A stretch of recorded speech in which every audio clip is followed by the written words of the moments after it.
Ve conmigo a nuestro pasaje clave, que si tú lo recuerdas, es el libro de Gálatas, capítulo 5, versículos 22 y 23. Este es un pasaje que lo debes de tener ya subrayado en tu Biblia, porque lo vamos a estar cubriendo durante los 9 mensajes que estaremos aprendiendo acerca del fruto del Espíritu. Y tú ya lo sabes de memoria, y si no lo sabes, esta es una buena oportunidad para recordártelo. Dice el apóstol Pablo, escribiendo a esta iglesia en Gálatas: mas el fruto del Espíritu es amor, gozo, y el que nos corresponde hoy, paz. Y luego continúa: paciencia, benignidad, bondad, fe, mansedumbre y templanza. Y contra tales cosas, dice el apóstol Pablo, no hay ley.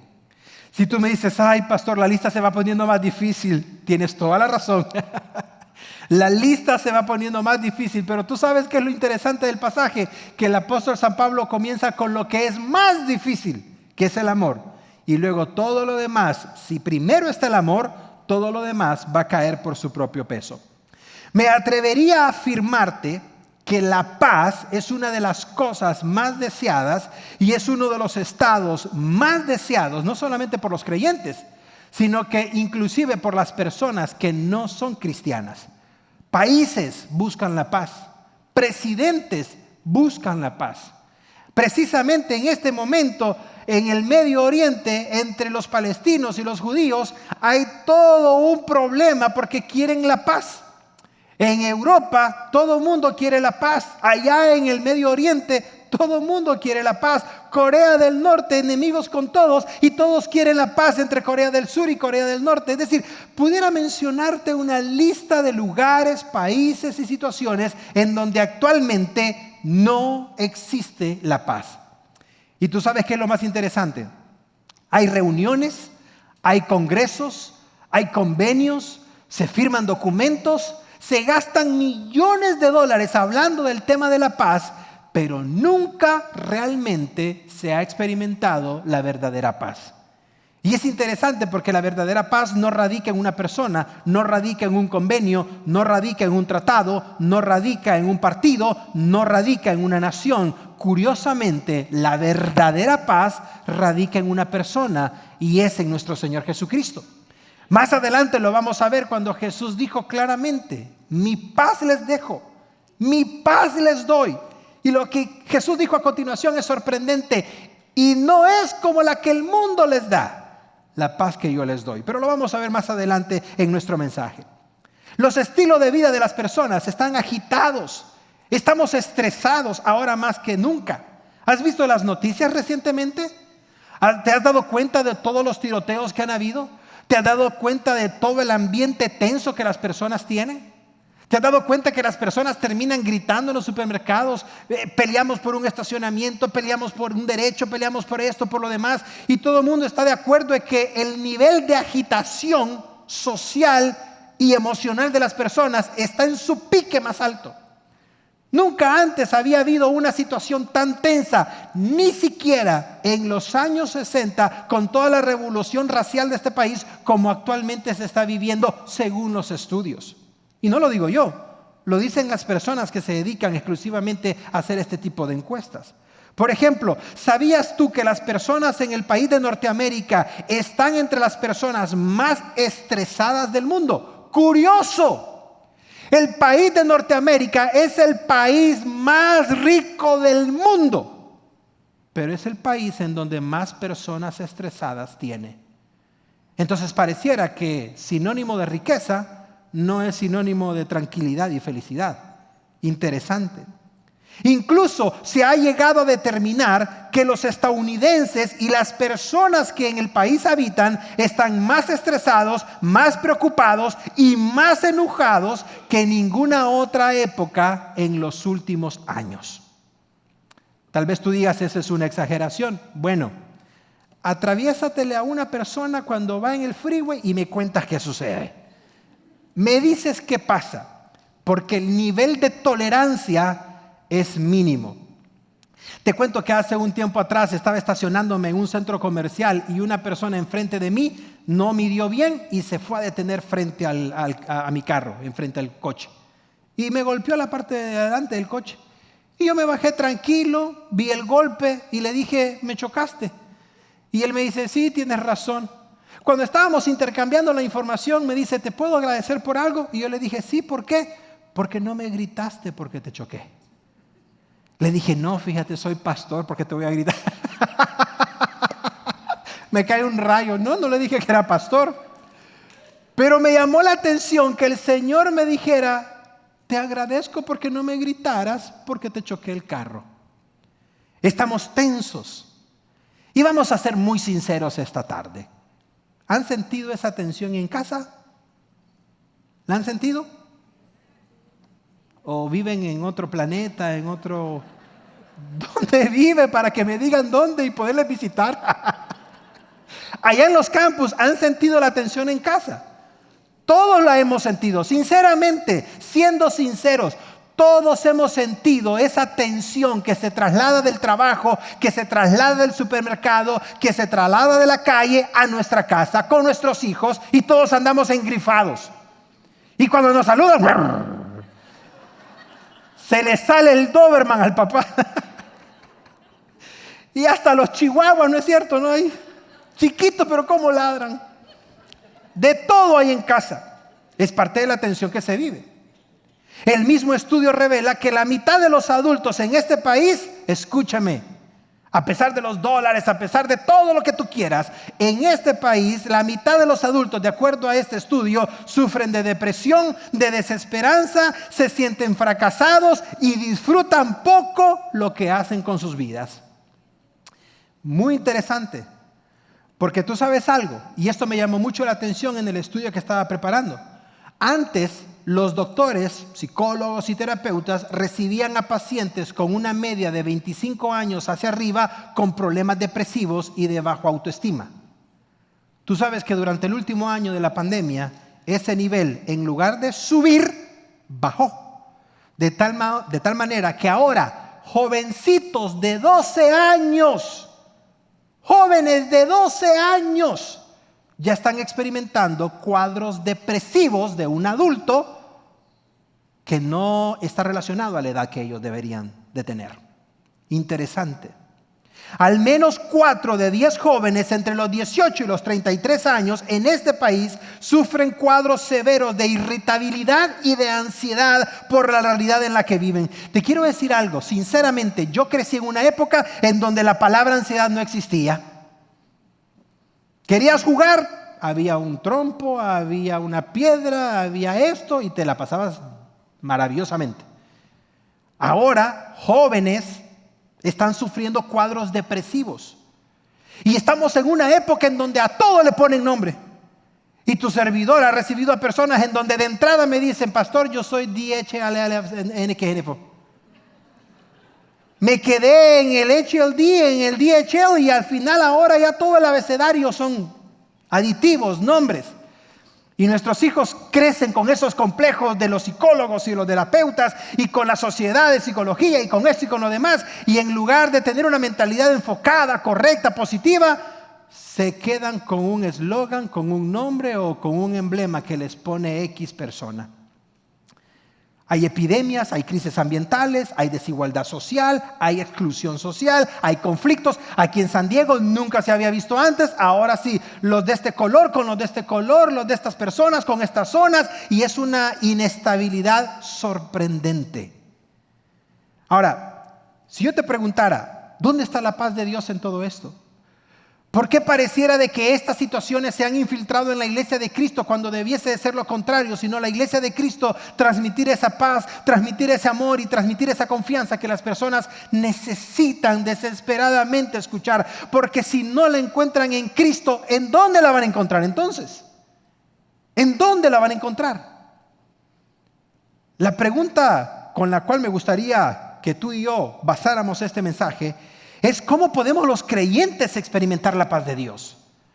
Porque tenemos trabajos, presiones, situaciones, deudas, compromisos. ¿Cómo podemos experimentar la paz de Dios en medio de una vida tan turbulenta como la que estamos viviendo en la pandemia, post pandemia o después de lo que venga, cualquiera que sea la pandemia que enfrentemos? La Biblia presenta varios ejemplos acerca de cómo lo podemos manejar. Y me gustaría, en el tiempo que me resta, poder compartir contigo 3 situaciones en donde Jesús manejó tiempos de adversidad, primero con sus discípulos, luego con Pedro y luego con una mujer. Para que en estos 3 ejemplos bíblicos tú y yo podamos identificarnos con alguno de ellos y podamos sacar lecciones que podamos aplicar a nuestra vida, que es el mejor propósito y resultado de cada mensaje de la palabra de Dios. Así es que me gustaría que definiéramos la palabra paz, porque al igual que el mensaje anterior, gozo, muchas personas confundían el gozo con la felicidad. Es probable que tú tengas algunas dudas en torno a lo que significa verdaderamente la paz. No hay ningún versículo en la Biblia que nos diga qué es la paz de una forma textual. Pero cuando leemos porciones bíblicas en donde sí se menciona la paz de Dios, podemos sumarlas, podemos agruparlas y en base a eso podemos sacar una definición. Me gustaría que vieras tú la definición de lo que es la paz de acuerdo a lo que la Biblia presenta en los pasajes donde se menciona. Observa esto. La paz la pudiésemos definir como esa armonía, como esa tranquilidad integral, diría yo. ¿Por qué? Porque incluye el cuerpo, incluye la mente, donde están la mayoría de las batallas, e incluye el espíritu del creyente. Es decir, es la armonía y la tranquilidad integral del ser humano, del creyente. ¿Por qué? Porque ha decidido confiar y descansar en el poder y en la gracia de Dios. Es decir, la paz de Dios es ese estado pleno del creyente en donde todo su ser está completamente tranquilo y confiado que Dios va a obrar. No lo veo, no lo siento. Porque acuérdate que como hispanos andamos sintiendo, ¿verdad? No siento nada. En ninguna parte Dios nos manda a sentir nada. Dios ha dicho, estoy contigo y eso no va a cambiar. Ni siquiera cuando tú pecas. Aquí podemos ver claramente que la paz de Dios es integral. Cubre el cuerpo de la persona, la mente de la persona y el espíritu. No lo confundas con Espíritu Santo. No, el espíritu de la persona.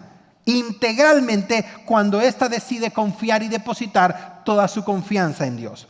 Ahora, es interesante porque la paz, escúchame, la paz no es la ausencia de guerras, bíblicamente.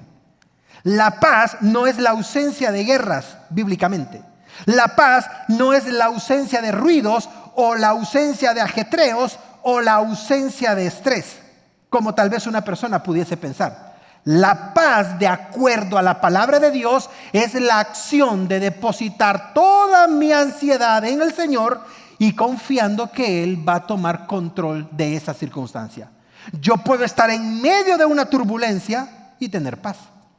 Tú puedes estar en medio de un divorcio, de un problema legal, de una situación que no provocaste y tener paz.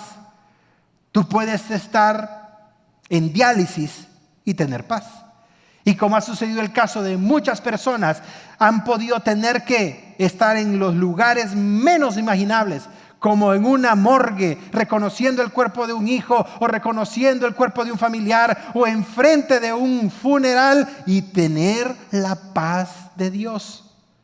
Por lo tanto, lo que el mundo cree que es la paz, no es la paz que Dios establece. Ayer, después del servicio de la iglesia americana, una persona me abordó, venía de Encinitas. Muy linda la hermana y me dice, pastor, yo me congrego en la iglesia hispana de Encinitas y decidí venir. Venían 2 hermanas de allá. Y platicando con ella me dice, pastor, quiero comentarle que primero fui yo la que comencé oyendo la palabra de Dios y me ponía los audífonos para que mi esposo no se enojara. Imagínate los esposos, la fama que tienen, ¿no? La fama que tenemos. Me ponía los audífonos para que mi esposo no se enojara, pero ¿qué cree, pastor? De repente le comenzó a gustar a mi esposo también la palabra del Señor y juntos la escuchábamos. Pero ¿qué cree? Vino la pandemia y en ese momento el rostro le cambió y mi esposo se fue, falleció. Y me dice, todavía sintiendo dolor, y me duele, pastor, me duele mucho. Y comenzó a llorar y fue un momento muy especial porque pudimos, las personas que estaban ahí conmigo, orar por ella, la abrazamos y oramos por ella.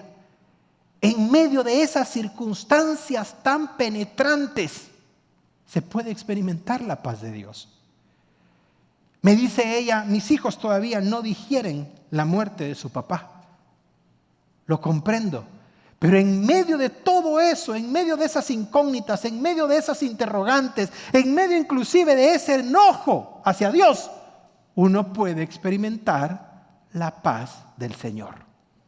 ¿Cómo? Permíteme darte 3 ejemplos de cómo lo podemos hacer. Número 1, la Biblia nos enseña que podemos experimentar la paz de Dios en medio de las turbulencias. ¿Has tenido alguna turbulencia en la vida? ¿La has tenido? Todos la hemos experimentado. Y si tú me dices, pues no, pastor, he tenido una vida bien tranquila. Bueno, prepárate un buen chaleco salvavidas, porque tarde o temprano lo vas a experimentar. Todos experimentamos turbulencias en la vida, ya sea que nosotros las provoquemos o que alguien más las provoque, pero nos termine afectando. ¿Qué son las turbulencias? ¿A qué me refiero? Número 1, a depresiones. Situaciones, turbulencia, llamada depresión, llamado dolor, llamada desilusiones de la vida. La persona con la que te casaste no es lo que tú esperabas. El matrimonio que tienes no es lo que tanto añorabas. Y eso ocasiona una turbulencia de emociones, de sentimientos, de tal manera que te pasa la factura y comienzas a sentirte enfermo y enferma físicamente. ¿Qué tal las turbulencias de las carencias?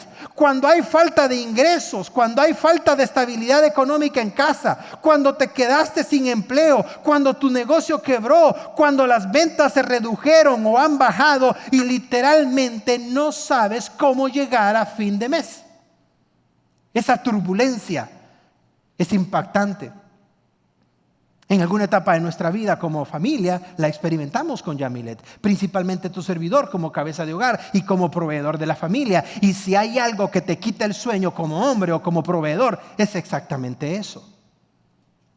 Número 3, ¿qué tal la turbulencia de la enfermedad o la turbulencia de la muerte como la persona que te acabo de mencionar? En donde simplemente se te van todos los ánimos, absolutamente todo. ¿Ya te ha tocado ir donde el doctor? Te entregan los exámenes y es como que en chino están los exámenes, ¿no es cierto? Tú solamente ves símbolos de más, símbolos de menos y ecuaciones y no entiendes nada. Vas donde el doctor y te dice, pues no le tengo buenas noticias.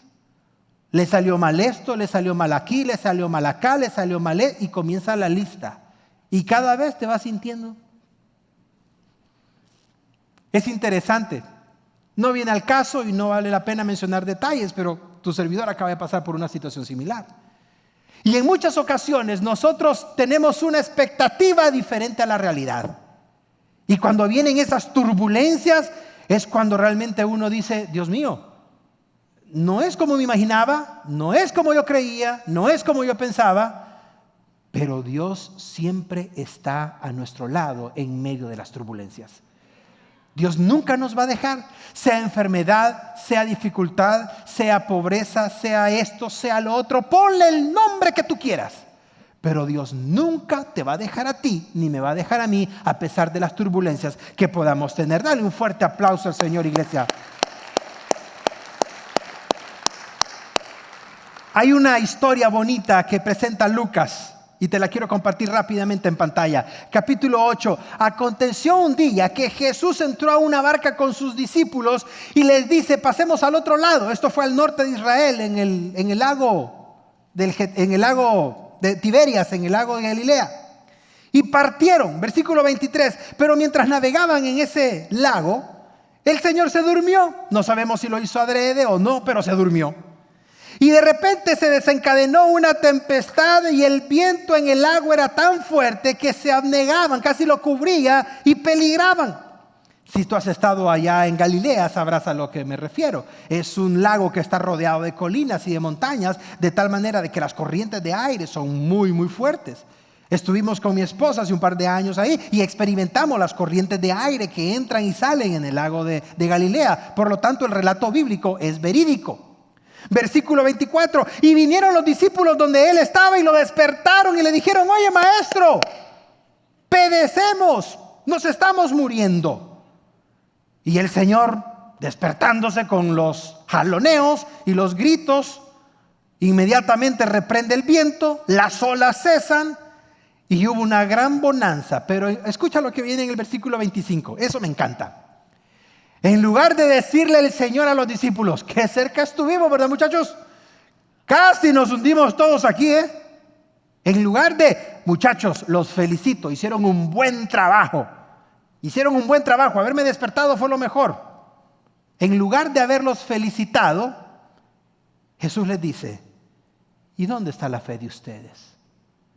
Dicho de otra manera, ¿había necesidad de haberme despertado? Inconsciente o tácitamente, esa era la pregunta de Jesús. Si ustedes son mis discípulos y si el creador del universo va en esta balsa, ¿había necesidad de que me despertaran?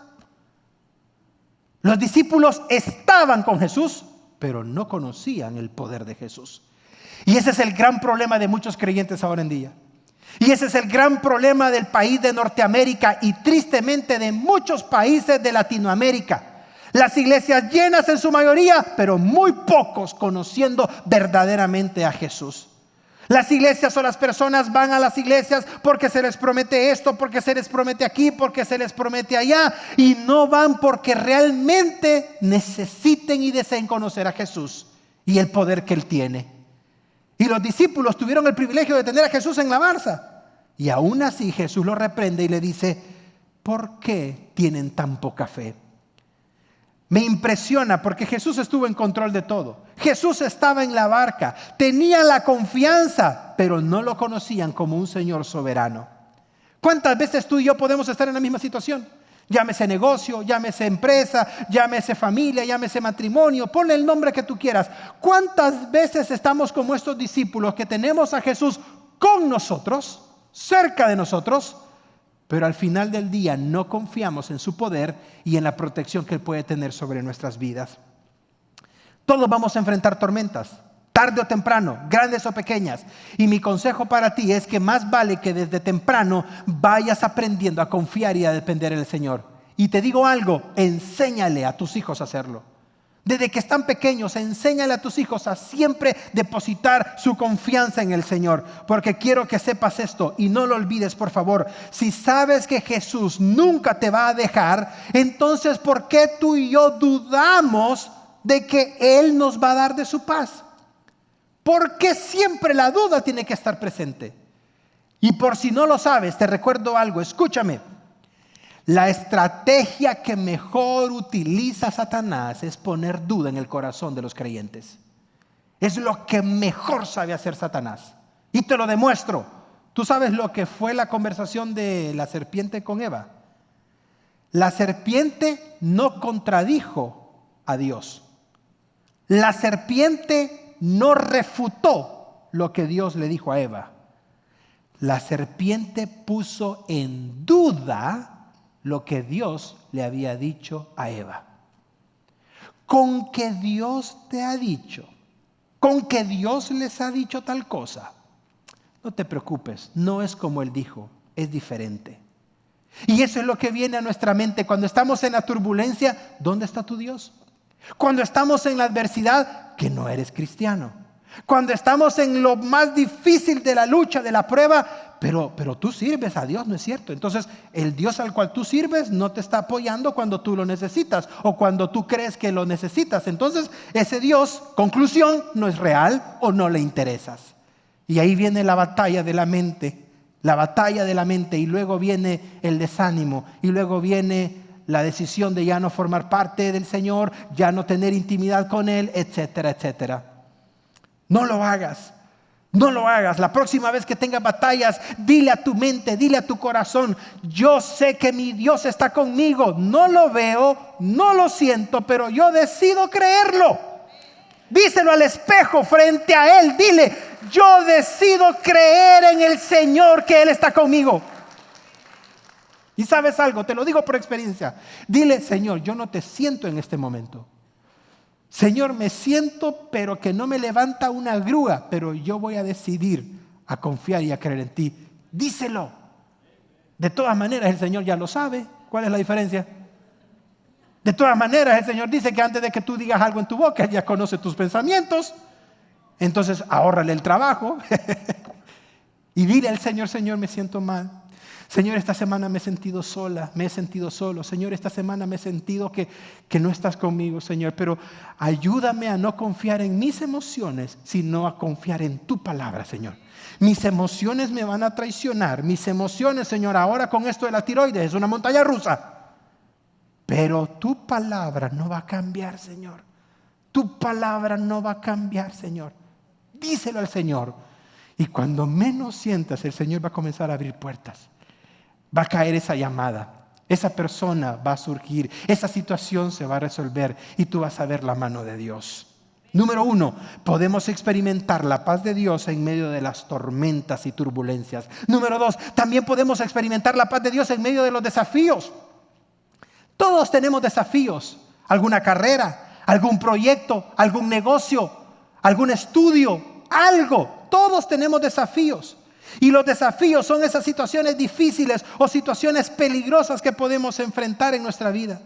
Hace un tiempo atrás un hermano de nuestra iglesia aquí en el campus del Cajón me dijo: pastor, estoy nervioso. ¿Por qué? Le dije: porque quiero sacar mi licencia de contratista, pero tengo temor a que no vaya a pasar los exámenes.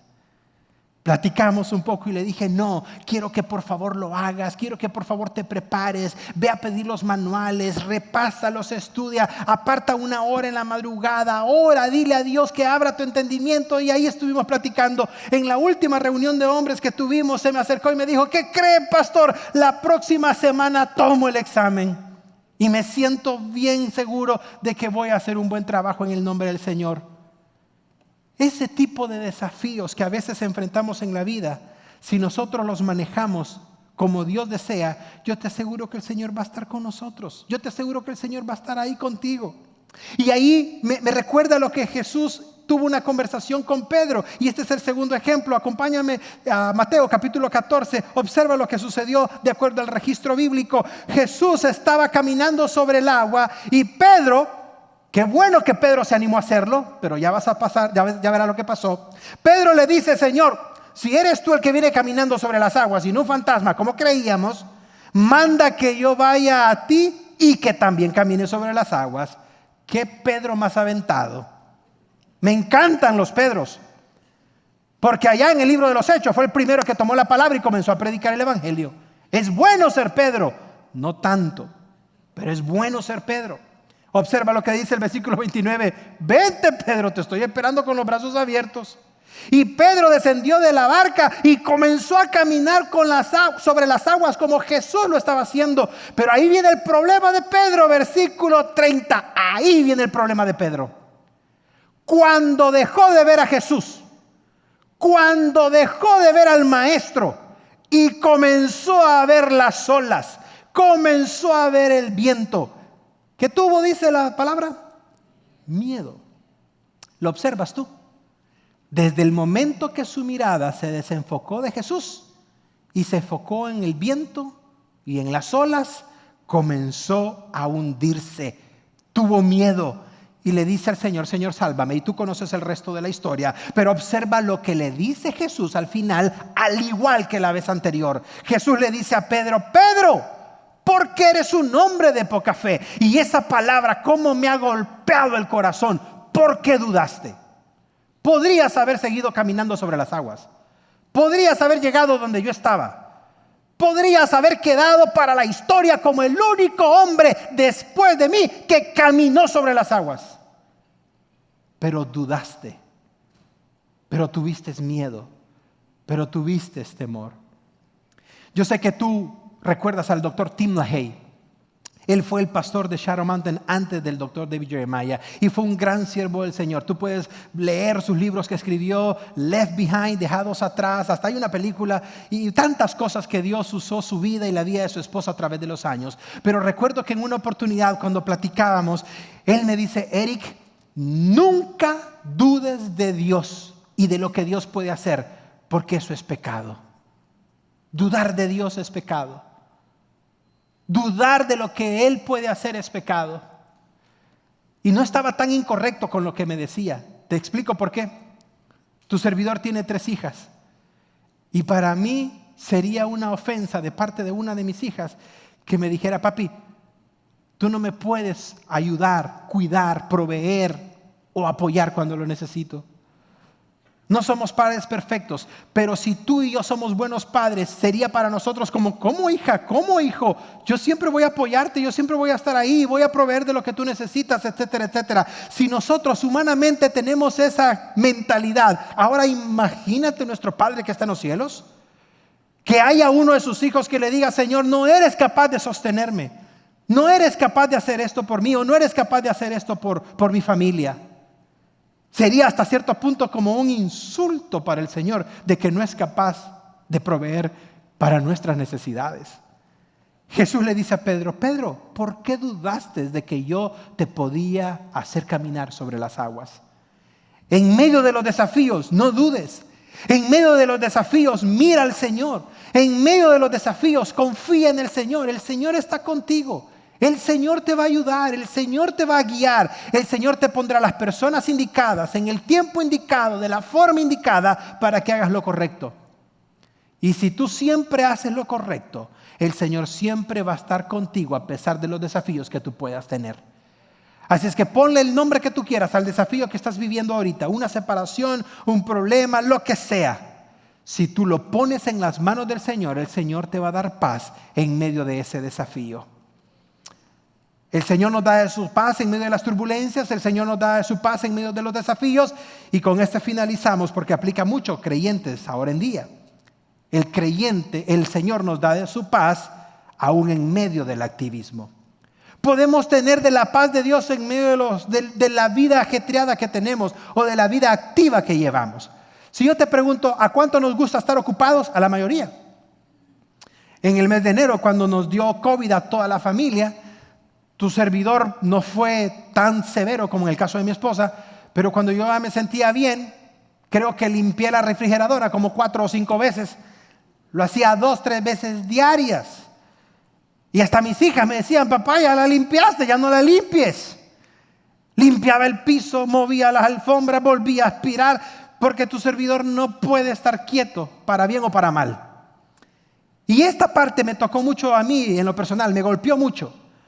Porque muchos somos activos en el Evangelio, pero no activos en nuestra relación con Cristo.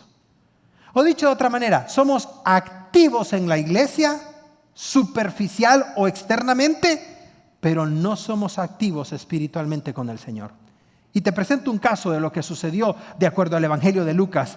Jesús fue a la casa de sus grandes amigos, Lázaro, Marta y María. Versículo 40, una de las hermanas, la llamada Marta, se preocupó mucho por los quehaceres cuando llegó Jesús y porque habían invitados y porque había una gran fiesta. Y escucha el atrevimiento que tuvo Marta. Llega donde Jesús y le dice, oye Jesús, ¿que acaso no te preocupa o no tienes cuidado o importancia de que mi hermana María me está dejando servirlos a todos ustedes sola? Imagínate el atrevimiento de esta Marta. Se le pasó la mano, en mi opinión. Llegaron de Jesús para decirle, oye Jesús, regáñala. Dile algo. Mira, a mí me está tocando servir a tantos. Y Jesús, observa lo que le responde. Versículo 41. Jesús le dice, Marta, Marta. Ya con la segunda vez ya entendió, ¿verdad? Ya con la segunda el mensaje era claro. Es como, te voy a tener paciencia, pero te voy a decir algo. Marta, Marta, estás afanada y estás turbada entre todas las cosas que estás haciendo. Versículo 42. Pero te digo algo, Marta. Una sola cosa es necesaria. Tremendo enfoque de Jesús. Una sola cosa es necesaria y tu hermana María ha escogido esa única cosa que es necesaria y la cual nunca le va a ser quitada. ¿Qué era esa única cosa? Pasar a tiempos con Jesús. Para estar solas con Jesús. Estar ahí a los pies del Maestro. Era la única cosa que era importante y la que nunca le iba a ser quitada a ella. Entonces, ¿cuántos de nosotros somos Martas ahora actualmente? Estamos activos en la iglesia, estamos activos en los ministerios, estamos activos en todas partes, pero estamos inactivos con el Señor. Y todos, aún los pastores, estamos incluidos en esa categoría. Porque te digo algo, y te lo digo con toda honestidad, y júzgame y critícame si quieres, pero yo te confieso que muchas veces yo he leído la Biblia no para que Dios me hable, sino para cuál va a ser el siguiente mensaje, o cuál va a ser el siguiente sermón, o cuál va a ser la siguiente serie que vamos a predicar. Y ha sido un error de mi parte. Porque los pastores o los siervos de Dios o las personas en liderazgo deben de ir a la palabra de Dios no por lo que va a venir en el futuro, sino por lo que Dios me está diciendo en el presente. Y el propósito tiene que ser tener ese tiempo y tener esa intimidad con Dios. Y te soy muy sincero, es difícil lograrlo con esta vida que llevamos. ¿Por qué razón? Porque cuando te levantas lo primero que haces es ver el teléfono. Es lo primero que hacemos. Es lo primero que hacemos. Y luego pasas 15, 20 minutos metido en el baño. Y ahí ya se te fue media hora. Y luego aquí y luego allá. Tenemos una adicción a tantas cosas que no valen la pena. Y el mensaje de Jesús sigue siendo lo mismo. Una sola cosa es importante. Una sola cosa es importante. Yo te animo a que tú optes por esa sola cosa. A que tú digas, yo voy a disfrutar la paz de Dios porque voy a invertir en la única cosa que es importante, y esa es mi relación con Dios. Porque escúchame, si tu relación con Dios está firme y buena, tu matrimonio va a estar bueno. Si tu relación con Dios está firme y saludable, tu relación familiar va a ser estable. Si tu relación con Dios está bien en todos los sentidos, tu negocio, todo lo que se desprende, tus relaciones sociales, amistades, laborales, todo va a estar bien porque la fuente de todo eso está bien con el Señor. No me digas a mí algo, pero te invito a que se lo digas al Señor. Ahora, si tú me dices, Pastor Eric, yo no he experimentado la paz de Dios, yo te diría, ¿dónde la has andado buscando? ¿La has andado buscando en las religiones? ¿La has andado buscando en las personas? ¿La has andado buscando en las iglesias? Porque si es así, te has equivocado. Porque la única persona que puede darnos de su paz es Jesucristo. Y te lo demuestro. Observa lo que él dijo en Juan, capítulo 14, versículo 27. Lo verás en pantalla y quiero que a la cuenta de 3 lo leamos todos juntos. 1, 2, 3. La paz os dejo, mi paz os doy. Yo nos la doy como el mundo la da. No se turbe vuestro corazón ni tengan miedo. ¿Qué es turbar? Angustiarse. Dicho de otra manera, el Señor te dice, no te angusties, no tengas miedo, no tengas temor de nada. De la pandemia, de la que vendrá después, de tu estabilidad, de tu salud, de tus hijos, de tu matrimonio. No tengas miedo. La paz que yo te doy, si la recibes y la conservas, esa paz te va a mantener para todos los desafíos que vas a enfrentar, porque el Señor nunca te va a dejar y nunca te va a desamparar. Dale un fuerte aplauso al Señor, iglesia. Gracias por esa paz, Padre.